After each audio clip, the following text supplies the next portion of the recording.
সবচেয়ে বড় কথা হচ্ছে গাভী পালন করতে গেলে অবশ্যই তার কাঁচা খাঁচার ব্যবস্থা থাকতে হবে, কারণ একজন খামারে যদি কাঁচা খাঁচার ব্যবস্থা না থাকে সে খামার করে কখনো গেইন করতে পারবে না। মূলত হচ্ছে একটা গাভী থেকে আমাদের প্রতি বছরে একটা করে বাচ্চা নিতে হবে। একটা গাভী থেকে যদি প্রতি বছরে একটা বাচ্চা নিতে না পারি তাহলে সেটা গেইন করা যাবে না। আপনাদের মধ্যে যারা ইউটিউব সের প্রোগ্রামগুলো আপনারা বিভিন্ন দেশের এই প্রান্ত থেকে ও প্রান্ত ছুটে বেড়াচ্ছেন, আমি মনে করি যে আপনাদের যারা ইউটিউব চ্যানেলের মধ্যে আছেন এদেরকে দেখে বাংলাদেশে অনেক সমস্যার সমাধান হচ্ছে এবং অনেক কিন্তু এই খামারের দিক দিয়ে উদ্যোক্তা হচ্ছে। আসসালামু আলাইকুম সুপ্রিয় দর্শক, আমাদের সাফল্য কথার নিয়মিত পর্বে আপনাদের স্বাগত জানাচ্ছি। দর্শক বন্ধুরা, এই মুহূর্তে অবস্থান করছি দিনাজপুর সদর উপজেলার সুইহারি হিরাহার এলাকায়। দর্শক, এই এলাকার একজন উদ্যমী উদ্যোক্তা রেজানুর রহমান রাজা ভাইয়ের গল্প এর আগে আপনাদের জানিয়েছি।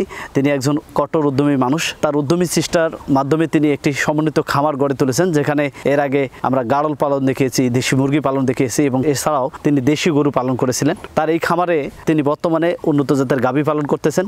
শহরে যেহেতু দুধের চাহিদা বেশি, তাই তিনি আধুনিক উপায়ে গবাদি পশু পালনে এসেছেন এবং এক বছর থেকে বেশ সফলতার সাথে এই খামারটি চালাচ্ছেন। আমরা আজকে এই উদ্যোক্তার সাথে আবারও কথা বলবো এবং তিনি কিভাবে এই গরুগুলো পালন করতেছেন, কী অবস্থায় রয়েছেন, এই বিষয়গুলো নিয়ে পূর্ণাঙ্গ একটি চিত্র আপনাদের সামনে তুলে ধরবো। আমি আশা করি পুরো প্রতিবেদন জুড়ে আপনারা আমাদের সাথে থাকবেন। আমরা জানার চেষ্টা করব রেজানুর রহমান ভাইয়ের এই ডেইরি খামারের বিস্তারিত বিষয়। চলুন শুরু করা যাক।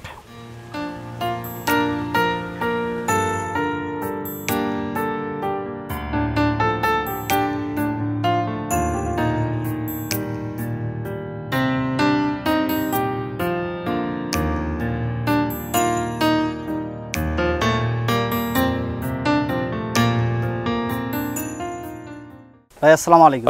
আসসালামু আলাইকুম। ওয়ালাইকুম সালাম, কেমন আছেন? ইনশাআল্লাহ ভালো আছি ভাই। বর্তমানে এই খামারে কি অবস্থায় আছে এবং বর্তমানে কি পালন হচ্ছে? এই খামারে বর্তমানে আমি ডেইরি করেছি। আগে আপনি যখন এক বছর আগে প্রোগ্রাম করেছেন, এটা আমার ভেড়া, গাড়ল এবং মুরগি, দেশি গরু কিছু করেছিলাম। এটা আমি বর্তমানে গ্রামে দিয়ে দিচ্ছি। আর আমাদের দিনাজপুর শহরের মধ্যে দুধের ব্যাপক চাহিদা এবং আমি একটা কর্মস্থল আছে আপনারা জানেন, সেখান থেকেও আমাকে বলা হচ্ছে যে আপনি দুধটা সাপ্লাই দেন আমাদেরকে। এই জন্য দুধের চাহিদাকে কেন্দ্র করে এই ডেইরিটাকে করানো শহরের মধ্যে। কতগুলো গাভী আছে এখানে? এখানে গাভী আছে 11টা আর ছোট এবং বড় মিলে টোটাল 24টা আছে আমার কাছে। এই যে গাভীগুলো নিয়ে আসলেন, কোথা থেকে সংগ্রহ করলেন, কিভাবে খামারে উঠা হলো, এই বিষয়ে আমাদের কিছু বলুন। গাভীটা তো আমরা বিভিন্ন জায়গা থেকে সংগ্রহ করেছি। গাভী পালন করে আমার 1 বছর হচ্ছে। গাভীগুলো আমরা দিনাজপুরের এবং দিনাজপুরের বাইরে বিভিন্ন জেলা থেকে কালেকশন করতে হচ্ছে। তো গাভী কালেকশন করাটাই সবচেয়ে খুব জটিল বিষয় মনে করি আমি, কারণ এটা বিভিন্ন জায়গায় যাইতে হয়, আমাদের দেখতে হয় এবং গাভীর জাত দেখতে হয়, গাভীর কোয়ালিটি দেখতে হয়, তারপরে এদের দুধের মান দেখতে হয়। সম্পূর্ণ কিছু দেখেই কিন্তু আমাদের একটা গাভী ক্রয় করা লাগে। আগে যেটা করেছি আমরা দেশি গরু করেছি, এটা খুব অল্প টাকার মধ্যে হয়। আর গাভী কিনতে গেলে আপনাদেরকে একটা মোটা ইনভেস্ট করতে হয়, জন্য এটা খুব হিসাব নিকাশ এবং দেখে শুনে আমাদেরকে ক্রয় করা লাগে আর কি। এই গাভীগুলো ক্রয়ের সময় কি আপনি নিজে ছিলেন? হ্যাঁ, নিজে থেকে যাই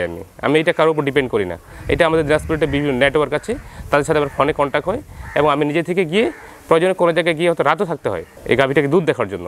বর্তমান অবস্থায় কিভাবে এই খামারটি পরিচালিত হচ্ছে, কিভাবে ম্যানেজমেন্টটা করতেছেন? ম্যানেজমেন্ট তো আমি এটাতে নিজে থেকে পরিচালনা করি। আমার 2 জন কর্মচারী আছে, তারা সার্বক্ষণিক এখানে থাকে। একজন দুধ দেওয়ার জন্য গোয়াল থাকে, আর এমনি বাকি সময়টাতে আমি থাকি। আমরা মূলত দানাদার খাবারটা 2 বেলা দিই। সবচেয়ে বড় কথা হচ্ছে গাভী পালন করতে গেলে অবশ্যই তার কাঁচা খাঁচার ব্যবস্থা থাকতে হবে, কারণ একজন খামারে যদি কাঁচা খাঁচার ব্যবস্থা না থাকে সে খামার করে কখনো গেইন করতে পারবে না। এবং ডেইরি খামারটাতে বেশ করে এটা অনেক ধৈর্যের একটা বিষয়। এটা দিয়ে কিন্তু খুব তাড়াতাড়ি হবে না। এটা কমপক্ষে 2 থেকে 3 বছর তাকে অপেক্ষা করা লাগে এবং অনেক জানতে হয়, বুঝতে হয়। সুন্দর একটা শেড করছেন, শেডটা সম্পর্কে আমাকে একটু বলবেন। গরু রাখার জন্য শেড ব্যবস্থাপনাটা কেমন হওয়া দরকার এবং শেডটি কিভাবে করলে ভালো হয়? আমি এই খামার করার আগে বিভিন্ন জায়গায় অনেক খামার পরিদর্শন করেছি। তা আসলে বিভিন্ন জনে বিভিন্নভাবে করেছি আর কি। এটা অনেকেরই অনেক প্ল্যানিং করে কেউ কম করে। আমার একটু খরচটা বেশি হয়ে গেছে। কেউ যদি মনে করে 1.5 থেকে 2 লক্ষ টাকার মধ্যে 10টা গাভী পালন করার মতো, সেটা করতে পারে। আরও কম দামের মধ্যে করতে পারে, সেই যদি ছাপা দিয়ে এমনি সাইড দিয়ে করে দিয়েছে, পিলার দিয়ে। যারা করবে তাদের উপর ডিপেন্ড করে। বর্তমানে কি পরিমাণ দুধ পাচ্ছেন খামারে? আমার এখান থেকে দুধ সর্বোচ্চ 120 লিটার পর্যন্ত আমরা নিয়ে আসছিলাম। এখন তো 50-60 লিটার মতো আছে, কারণ আমার গাভীগুলো বেশিরভাগ প্যাকনেট। এই দুধগুলো কিভাবে বিক্রি হচ্ছে? দুধ আমাদের এখান থেকে বিক্রি হয়ে যায় সব।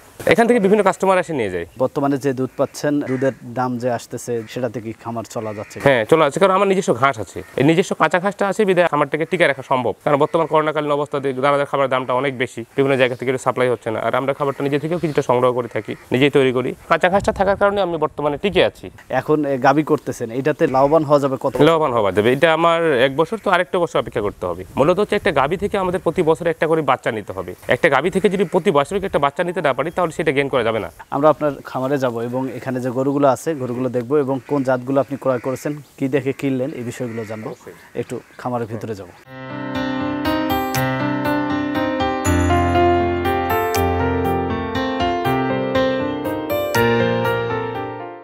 সম্পর্কে একটু বলেন। এটা হলিস্টিয়ান ফিজিয়ান, এটা দাম ছিল 1,30,000, বাচ্চা আছে। এগুলো কি 100% না ক্রস? না, বাংলাদেশে তো 100% না, বাংলাদেশে আবহাওয়ার সাথে 100% হয় না।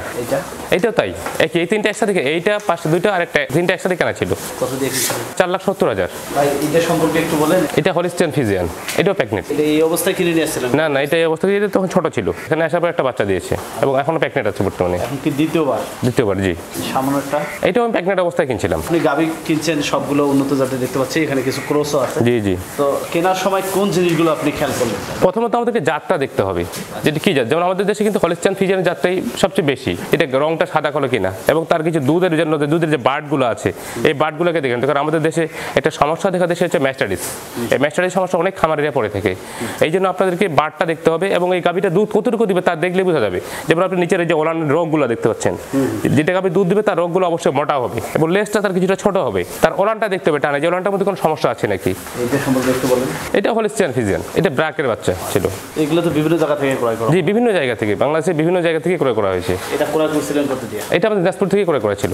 কেমন দাম দিয়ে? এটা দিন যখন প্রেগনেন্ট ছিল 1,62,000 টাকা ক্রয় করছিলাম এটা। তো এই বছরে তো মোটামুটি ভালো বাছুর পাওয়া যাবে। 11টা বাছুর পাবো 2022 জানুয়ারি থেকে, জানুয়ারির মধ্যে বাছুর হয়ে যাবে সবগুলোরই। কারণ এটা আমার রুটিন অনুযায়ী দেখানো আছে, কোনটা কোন টাইমে বীজ দেওয়া আছে, কোনটা কোনটা বাচ্চা দিবে, এটা আমাদের নোট করা থাকে। 11টা গরু যখন দুধ দেবে তখন তো মোটামুটি ভালো। হ্যাঁ, তখন প্রায় 11টা গরু দিলে মিনিমাম 150 থেকে 200 লিটার আসবে। সেটা কি স্থানীয়ভাবে বিক্রি হয়ে যাবে? হ্যাঁ, এখান থেকে স্থানীয় কিছু মিষ্টির দোকানগুলো আছে, ওরা নিয়ে যায়। আবার যদি আমাদের দেখে বিক্রি করে উদ্বৃত্ত থাকে সেটা মিষ্টির দোকানগুলো নিয়ে যায় আমাদের কাছ থেকে। কিরকম দামে? 50 টাকা আমরা এখন দিচ্ছি। খাদ্যগুলো যে খাওয়াচ্ছেন, একটা গরু দৈনিক কি পরিমাণ খাদ্য খায়? কোনো গাভী যদি 20 লিটার দুধ দেয় তাহলে আমরা ওকে দৈনিক 8 লিটার দানাদার খাবার দিই, বাকিটা কাঁচা ঘাস। এটা আমরা দুধের উপর ডিপেন্ড করে এবং তার বডি ওয়েটের উপরে, বডি ওয়েটটা তার কতটুকু হবে এবং তার সে দুধ কতটুকু দিচ্ছে ওই হিসাবে আমরা দানাদার খাবারটা দিই, আর বাকিটা কাঁচা ঘাসটা যে যতটুকু খেতে পারে। একটি খামার ভালোভাবে চালাতে গেলে কোন ধরনের ব্যবস্থাপনায় গরুগুলো? আসলে আমাদের গ্রামের ভাষায় একটা কথা বলে কি, যে গরুর পালন করতে গেলে গরু হতে হয়। অবস্থাটা কিন্তু এখানে যদি আমি দুজন কর্মচারী রাখি আমার এখানে, তারপরে সকাল বিকাল দুইটা আমি আমাকে সার্বক্ষণিক খোঁজ খবর রাখতে হয় এদের কাছে। ওই অন্যের উপর ডিপেন্ড করে আমি বাইরে কোথাও আছে খামারে, তাহলে পরিচালনা সম্ভব না। যদি সে নিজে থেকেই যাতে না থাকতে পারে, কারণ নিজেকেই থেকে তার ম্যানেজমেন্টটা করতে হবে। আর একটা খামারের ক্ষেত্রে সবসময় ডাক্তারের উপর ডিপেন্ড করা যাবে না, এটা নিজে থেকে তাকে অবশ্যই একটা প্রশিক্ষণ দিয়ে শুরু করার প্রয়োজন বলে আমি মনে করি। আপনি তো এই গাভী পালনে নতুন। জি।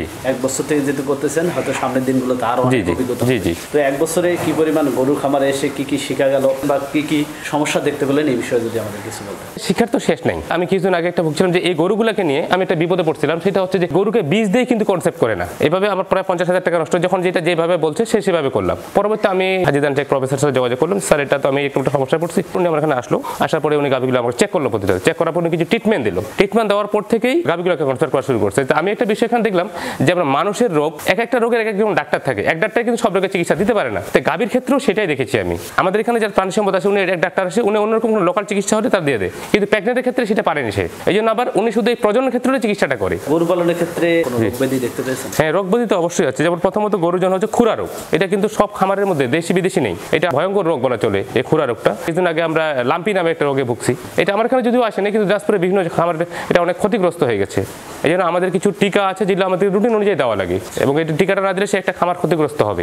ম্যাস্টাইটিসের বিষয়টা হচ্ছে ফার্মের আপনার পরিষ্কার পরিচ্ছন্নতার উপর ডিপেন্ড করে, যে সে কীভাবে পরিষ্কার, কারণ এটা তো ব্যাকটেরিয়া।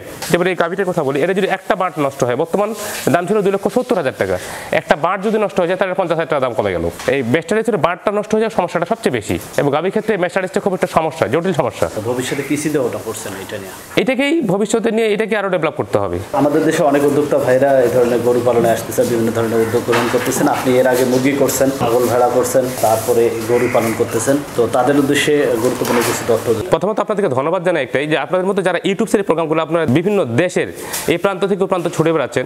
আমি মনে করি যে আপনাদের যারা ইউটিউব চ্যানেলের মধ্যে আছেন, এদেরকে দেখে বাংলাদেশে অনেক সমস্যার সমাধান হচ্ছে, এবং অনেক কিন্তু এই খামারের দিক দিয়ে উদ্যোক্তা হচ্ছে। আমার কাছে আপনারা একটা প্রোগ্রাম করেছেন, দেশের বাইরে থেকে অনেক ফোন এসেছে যে ভাই আমি দেশে যাইতে আছি, আপনার একটু পরামর্শ দেয়, একটা খামার করতে আছে কীভাবে। কিন্তু আমি দেখেছি যে আপনারা এই যে সেক্টরটাকে এগিয়ে নিয়ে যাচ্ছেন, আপনাদের বিভিন্ন প্রোগ্রামগুলো দেখে অনেক শিক্ষণীয় বিষয় থাকতেছে, এবং অনেক মানুষ আগ্রহ প্রকাশ করতেছে, অনেক শিক্ষিত মানুষও এটাতে এগিয়ে আসতেছে। এই জন্য আমি আপনাকে ধন্যবাদ জানাই, যারা বেশ করে ইউটিউব প্রোগ্রামগুলো করতেছেন। আপনারা এই বেকার সমস্যাটা সমাধানে আপনারা অনেক এগিয়ে আছেন। সবচেয়ে বড় কথা হচ্ছে এই সেক্টর কেউ আসতে চাইলে তাকে অবশ্যই এখানে প্রশিক্ষণ নিয়ে আসতে হবে, এবং খামার একটি করার আগে তাকে অবশ্যই কিছু খামার তাকে ভিজিট করতে হবে, যারা অভিজ্ঞ খামারি আছে তাদের সাথে কথা বলতে হবে, তাকে প্রাথমিক কিছু চিকিৎসা জানতে হবে, তাকে গরু সম্পর্কে, জাত সম্পর্কে জানতে হবে, গবাদি পশু সম্পর্কে জানতে হবে, তারপর সে এগিয়ে আসতে হবে। হুট করে কেউ আসলে টাকা পয়সা দিতে পারবে না করতে। জানার পরে সে যে শুরু করে অল্প দিয়ে শুরু করতে হবে, খুব বেশি দিয়ে শুরু করে সে এগিয়ে যেতে পারবে না। রাজা ভাই, আপনাকে অনেক অনেক ধন্যবাদ জানাচ্ছি আমাদের মূল্যবান সময় দেওয়ার জন্য।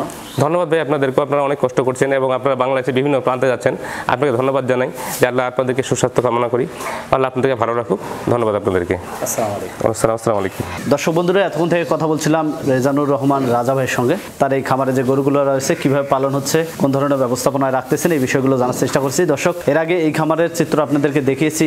এই খামারে তিনি ছাগল ভেড়া পালন করেছেন এবং মুরগি করেছেন এবং দেশি গরুও করেছেন। মোটামুটি একটা অভিজ্ঞতা নিয়ে আবার তিনি শহরে যেহেতু দুধের চাহিদা অনেক বেশি, তাই দুধের খামারে এসেছেন।